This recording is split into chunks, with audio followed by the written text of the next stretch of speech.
And I'm def gonna.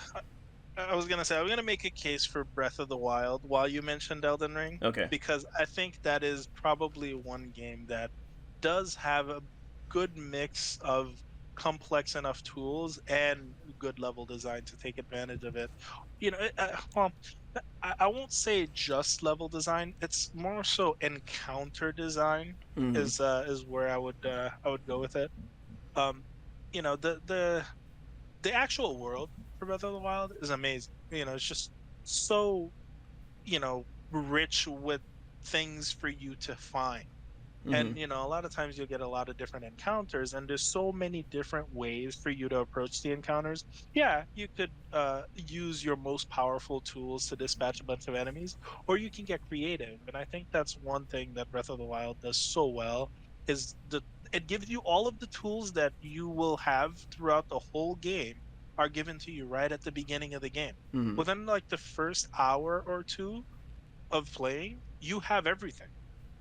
But you find so many creative uses for all of your tools throughout the actual world because the developers do such a good job crafting an interesting and nice physics based world for you to play in. And it it's definitely one of those games for me. Like it takes the cake when it comes to like that nice balance Hmm. between encounter slash level design and the complex tools that you get. I think I would play more Breath of the Wild if I knew where to go. I got to a point in Breath of the Wild where I'm like, man, I'm just wandering around and I have no idea what to do now, and I don't see any hints. I mean, the only thing I could work on was taking pictures of memories, but I think that was just a side objective. For some reason, at least from what I last remember, I had no idea what I was supposed to do next. So the cool thing about Breath of the Wild is your direction that the game gives you is very simple. From the beginning of the game, your objective is to defeat Ganon and save Mm-hmm. Zelda. You have the marker on your map. That's technically the only marker on your map right from the get-go, right from the beginning of the game. So Right. a good direction to take at whatever you're playing, in my opinion, is to go straight to the castle. Realize that this is too much, and then you'll pick a different direction. And then the world sort of invites you to explore different areas as you start unlocking the towers, for example. Like when I was playing, what I ended up doing was, you know, I was making my way towards the castle because that was the only objective marker on my screen. But as I was going towards the castle, I started getting pulled into different directions based on something in the distance. I was looking at it, it's like, oh wow, this looks interesting. I wonder what that is over there. And I was like, oh, I wonder if I could go over there. And I think that was the biggest draw for me for that game was the sense of wonder. It's like I wonder what's over there, or I wonder if I can go over there. And then making the journey to get there was just so good because once you realize you actually could go there, everything that you can see you could go to, and every place that you could climb, you could climb the highest mountains, and it was just such a good experience. Yeah, I mean, I definitely need to try it again. I think my biggest problem is just refusing to use tools that are given to me, and I think that it's very heavy in Breath of the Wild. I feel, and it's not like Dark Souls or Elden Ring where where I don't know, it feels very addicting not to use tools. But I think in something like Breath of the Wild, I feel like is absolutely needed if you want to have an entertaining experience. It is very much the opposite. You do have to use the tools that the game gives you, and Hmm. I don't know. Maybe you'll enjoy it. I mean, not every game has to be for everybody. Right. Like it might not click with you. The gameplay might just be I don't know. This isn't what I was expecting it to be, and that's fine. Well, Um, what drew me away mainly was just kind of walking somewhere and not finding anything. That happened to me several times where I didn't really find anything valuable for my journey, and I was like, ah man, I thought I was under the impression that there was a lot of stuff in the game, and I don't know. Maybe I just got unlucky with my exploring. I don't know. Maybe I just was approaching it the improper way. I think I understand what you mean though. Like if you go to like another side of the map or whatever, and you were trying to you're trying to find loot, for example, and then the loot that you find is not any better necessarily than what you currently have. Mm-hmm. Maybe it's stronger, but it's not any more like it doesn't really change your gameplay in any meaningful way. And I definitely understand that because the game gives you all the tools since the beginning, you barely have anything that you actually need to go look for. Um, so when you do get to like a corner of the map and you don't find any new tools, it might kind of give you a little bit of a letdown feeling. So I definitely understand that perception as well. Hmm. I'll pick it back up. I tried getting my wife to play it, and I was like, well, maybe if her playing it might push me to start playing it, maybe seeing how much she enjoys it, perhaps. And I guess my negative energy came off and got to her because she didn't like it either. Okay, I mean it's honestly it's not for everybody, Yeah. but if it does click with you, it is absolutely a masterclass of its genre. It like not very many games actually, does what Breath of the Wild does as well as it does. Well, I If love that that. makes any sense. Yeah, I understand. I love finding that click moment, and I want to find that for Red Dead Redemption 2. I mean I have finished the game, but I've never really felt like I clicked with the gameplay, and I don't know if I need to spend my time going back trying to find value in the gameplay. But I definitely found that click moment with Grand Theft Auto 5. I mean, I'm not saying I hated Grand Theft Auto 5. I'm just saying I didn't enjoy it as much as the previous games. Uh, and I mentioned on I think it was the Punk Disorder podcast. I think I talked to you about it also about playing the game with specific restrictions, and I enjoyed it a lot more. Yeah, And I think you were mentioning that. I'm just wondering. I'm like, I wonder if there's any way to go on a either like the use a budget mode where I don't spend any money, or at least toss my money somewhere where I don't have to use it.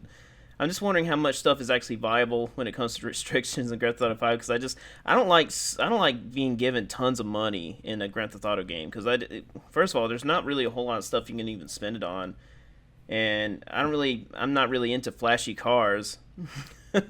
I would just use a bicycle if I could the entire game, and maybe I could concentrate on something like that. But of course, the missions force you to use stuff like fast cars, so of course you couldn't always use that. And I guess I'm trying to make every game play like Dark Souls, and that's my problem. You Hey, know what I listen, mean? it clicks with you though. That's your preferred style, the genre that you enjoy the most. So yeah, if you can apply any of those gameplay feels to other games, you're gonna try it, obviously. Yeah. Yeah. Well, one thing that really sucks about playing that way is that it's very niche. Because whenever I talk to people about it, like people that are surround me locally, I'll just say, yeah, I was playing Dark Souls Soul of One. It was pretty interesting learning, about how these bosses work a little bit more in depth. And they're like, oh, well, I don't have time for anything like that. And I'm like, oh yeah, I understand. I mean, I thought I didn't either, but it was just something I kind of worked on a little bit at a time. And they just kind of changed the subject really quickly. I'm like, why are people that touchy when it comes to Soul of One? Is it just, I mean, does everybody think that every person that plays Solo of One is egotistical, or I mean, what do you think is the drawback from that? I think a lot of people generally don't like talking about difficulty, Hmm.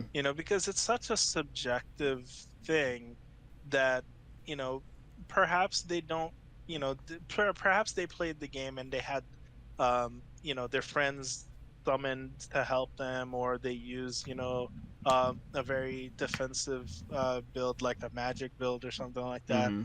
And, for them, they absolutely enjoyed the game and had a ton of fun with it, which Yeah. is, and that's fine. Like you have different.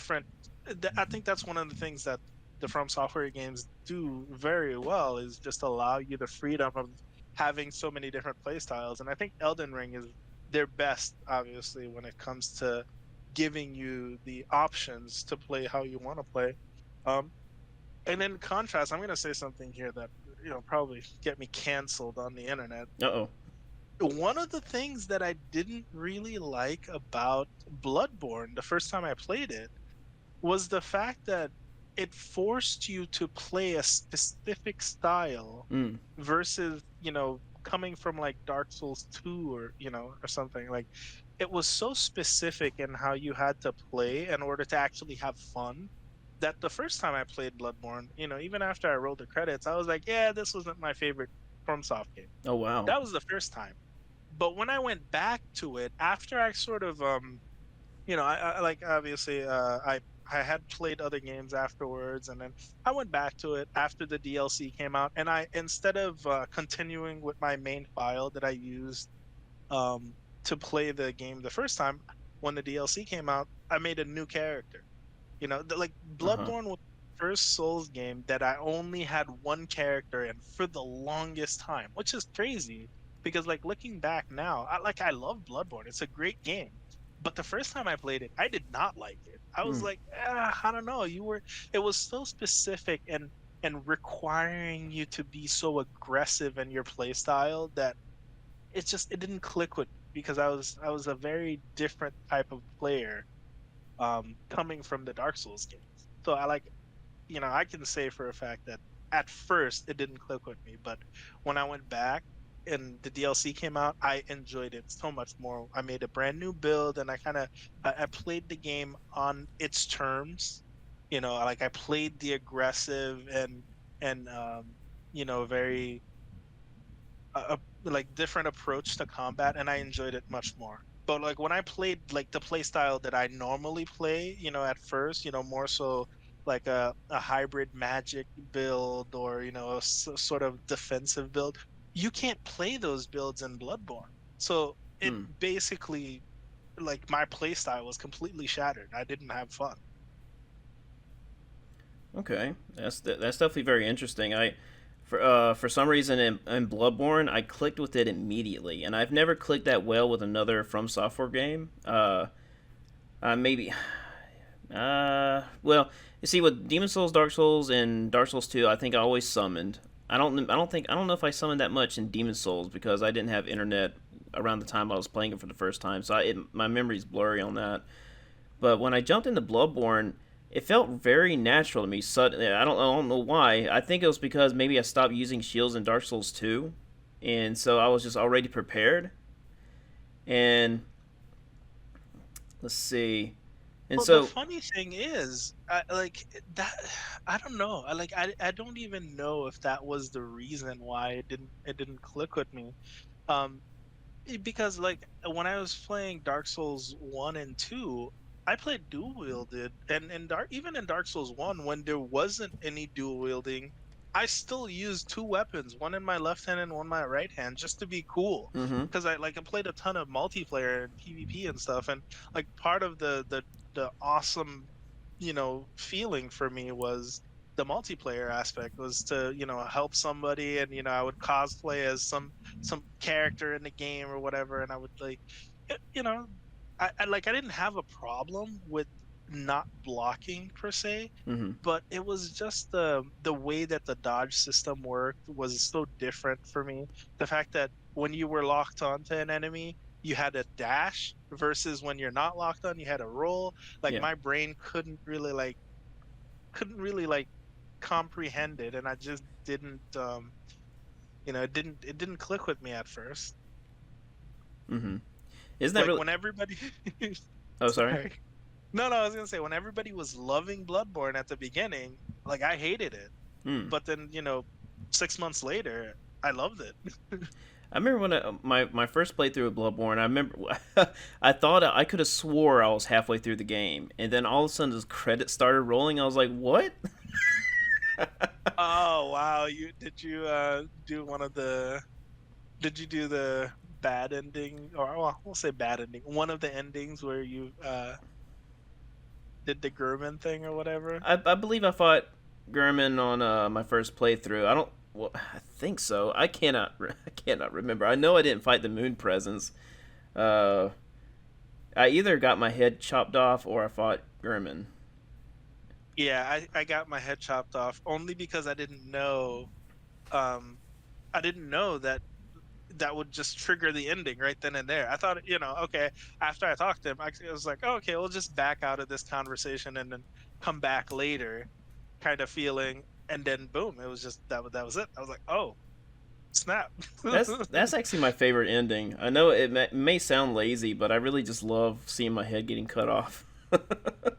It was very interesting. It was different. Not many games actually had something like that at the Hmm. time, where it gave you such a we'll say not anti-hero ending, but it unlocked your mindset that there's a bigger picture here. I'm Hmm. gonna want to replay this kind of deal. That's what that ending made me feel like. It was like, okay, I'm gonna want to replay this. And like I didn't have a backup save at the time. Like usually, I'll do a backup save if I know I'm at the final boss so that I could just like re-roll my save. I Hmm. didn't have it back then, so it was like, oh man.